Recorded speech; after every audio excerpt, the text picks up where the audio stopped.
Bismillahirrahmanirrahim. Assalamualaikum warahmatullahi wabarakatuh. Waalaikumsalam warahmatullahi wabarakatuh.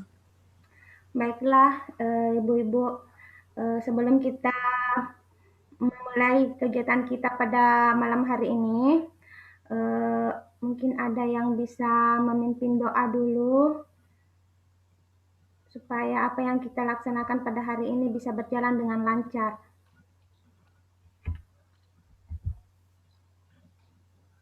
Ada yang bisa, Bu?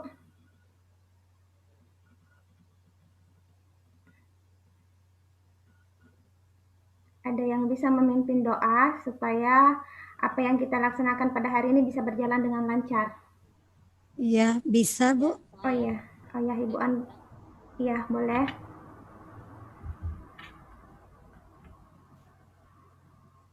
Sebelum memulai materi, terlebih dahulu kita berdoa menurut agama dan keyakinan masing-masing. Berdoa dimulai.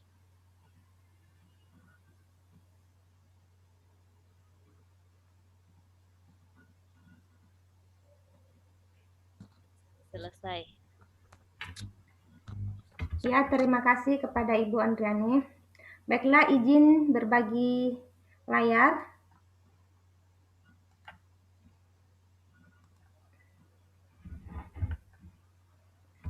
Baiklah, pada kesempatan kali ini saya akan memaparkan materi tentang kurikulum operasional di Satuan Pendidikan.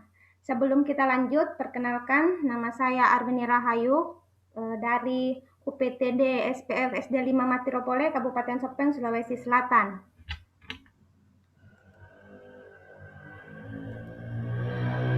Adapun materi yang akan kami bahas pada kesempatan kali ini, yang pertama yaitu komponen kurikulum operasional, dan yang kedua pendampingan, evaluasi, dan pengembangan profesional di satuan pendidikan. Yang pertama adalah komponen kurikulum. Komponen kurikulum itu terdiri atas 6. Yang pertama, karakteristik satuan pendidikan. Yang kedua, visi, misi, dan tujuan. Yang ketiga, pengorganisasian pembelajaran. Yang keempat, rencana pembelajaran.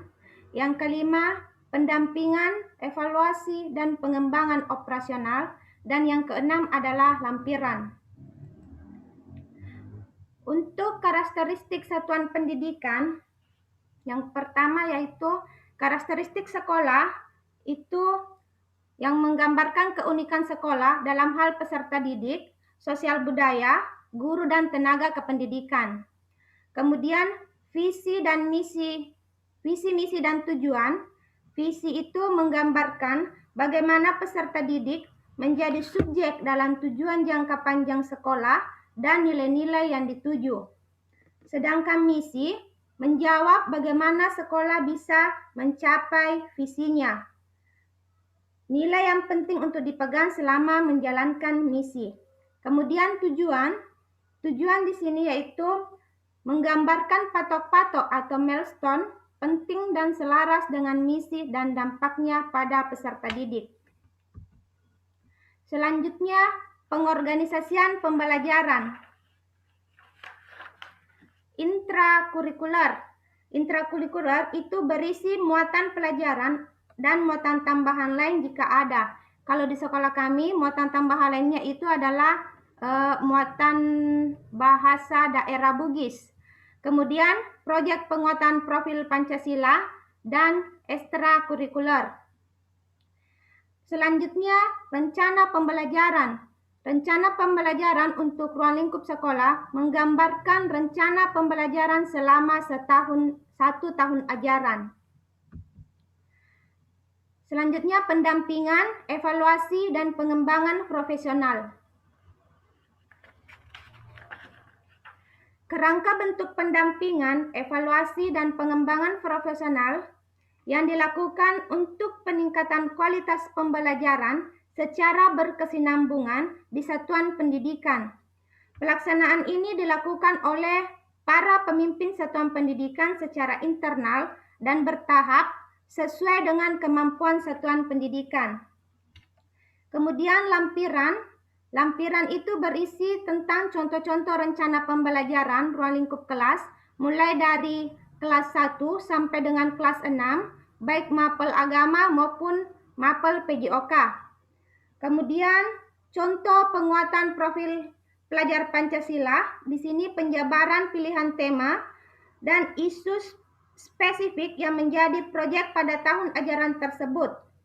Kemudian referensi landasan hukum dan landasan lain yang kontekstual dengan karakteristik sekolah. Selanjutnya, pendampingan, evaluasi, dan pengembangan operasional di satuan pendidikan. Tujuannya, pendampingan, evaluasi, dan pengembangan profesional dilakukan secara internal oleh satuan pendidikan untuk memastikan pembelajaran yang berjalan sesuai rencana untuk mencapai tujuan yang ditetapkan. Pendampingan dan pengembangan profesional itu bisa dilakukan dengan coaching, mentoring, dan pendampingan. Coaching di sini proses pendampingan untuk mencapai tujuan dengan menggali pemikiran-pemikiran seseorang terhadap suatu masalah. Kemudian mentoring, proses pendampingan dengan berbagi pengalaman atau pengetahuan untuk mengatasi suatu kendala. Kemudian proses pendampingan dengan menguatkan pengetahuan dan keterampilan yang terkait dengan kinerja dengan narasumber internal atau eksternal atau disesuaikan dengan kemampuan satuan pendidikan. Selanjutnya, prinsip-prinsip pengembangan dan pendampingan profesional. Yang pertama, aktivitas yang dilakukan berdasarkan hasil kegiatan evaluasi. Yang kedua, menetapkan ruang lingkup pendampingan dan pengembangan profesional.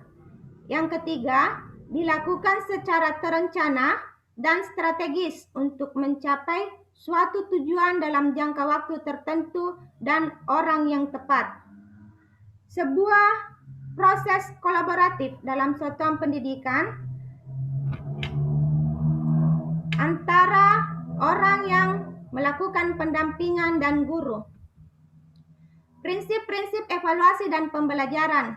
Yang pertama, menetapkan tujuan evaluasi yang akan dilakukan.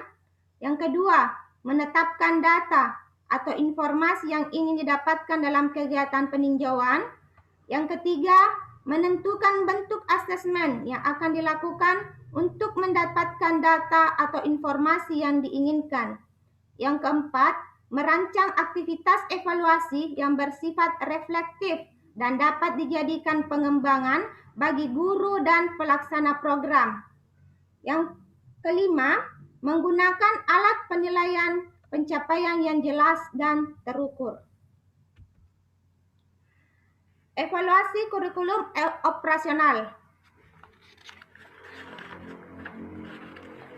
Mengapa kurikulum operasional perlu direfleksikan dan ditinjau ulang? Di sini untuk mengukur ketercapaian visi dan misi lewat program yang diajarkan di sekolah.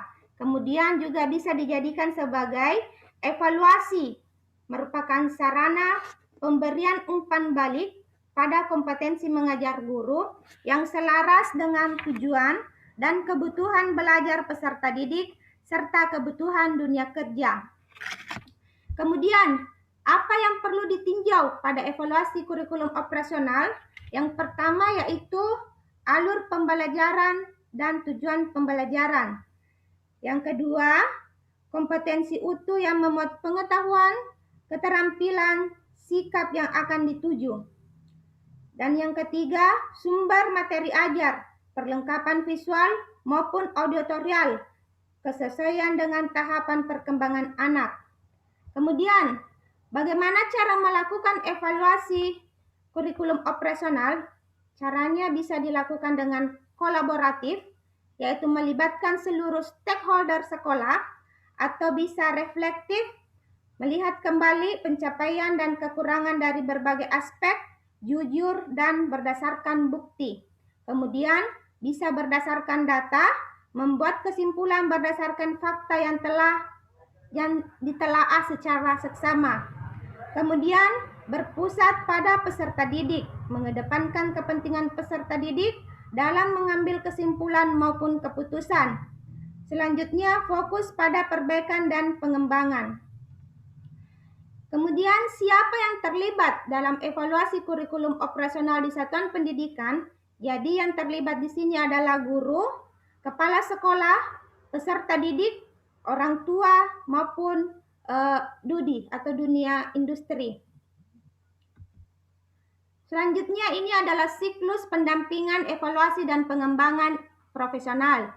Dimulai dari perencanaan, pelaksanaan, evaluasi, refleksi dan umpan balik, kemudian pendampingan dan pengembangan profesional. Refleksi dan pemberian umpan balik dilakukan secara terus-menerus dalam keseharian belajar mengajar. Penting bagi guru untuk dapat melakukan refleksi mandiri terhadap kriteria kesuksesan yang telah ditetapkan, tujuan belajar, capaian pembelajaran, dan profil Pancasila. Ya, terima kasih. Mungkin cukup sekian yang sempat saya paparkan. Mungkin ada tambahan dari rekan-rekan. Saya persilahkan.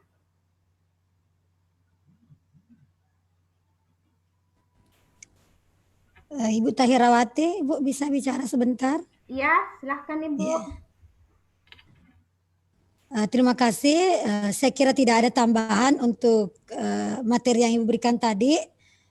Saya kira tadi Ibu telah memaparkannya dengan secara mendetail. Saya kira sangat jelas untuk dipahami Ibu. Terima kasih banyak atas ilmunya pada kesempatan kali ini. Iya. Terima kasih. Iya, sama-sama Ibu. Masih ada? Ibu Andriani ada? Tidak ada. Saya kira pemaparan dari Ibu Arwini sangat lengkap dan jelas. Oh iya, terima kasih Bu. Kalau tidak ada, baiklah, cukup sekian pemaparan yang sempat saya sampaikan. Lebih dan kurangnya mohon dimaafkan. Wabillahi taufiq wal hidayah. Assalamualaikum warahmatullahi wabarakatuh. Waalaikumsalam warahmatullahi wabarakatuh. Assalamualaikum warahmatullahi wabarakatuh.